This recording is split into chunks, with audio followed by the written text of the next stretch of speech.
நான் இன்னைக்கு பயிற்சி 8 வினாத்தாளில் இரண்டாவது கேள்வி விளங்கப்படுத்த போகிறேன். 5 சம சதுரங்களால் ஆக்கப்பட்ட உருவின் சுற்றளவு 40 சென்டிமீட்டர் ஆகும். இவ்வுருவின் ஒரு சதுரத்தின் சுற்றளவு யாது? இப்போ நாங்கள் இந்த ஒரு சதுரத்தின் சுற்றளவு பார்க்குறதுக்கு இந்த 5 சம சதுரத்தின் பக்கங்களை பார்க்கணும். 1 2 3 4 5 6 7 8 9 10 பக்கங்கள் இருக்கு. இப்போ வந்துட்டு சுற்றளவு 40 சென்டிமீட்டராம். அப்போ நாங்கள் இந்த 40 சென்டிமீட்டரை 10ஆல் பிரிக்கணும். பிரித்தா 4.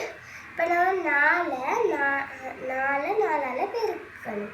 ஏன் 4ஆல் பெருக்கணும்னா சதுரத்துக்கு 4 சம பக்கங்கள் இருக்கிறதால 4 தர 4 16 சென்டிமீட்டர். ஆகவே இரண்டாவது கேள்விக்கான விடை 16 சென்டிமீட்டர். நன்றி.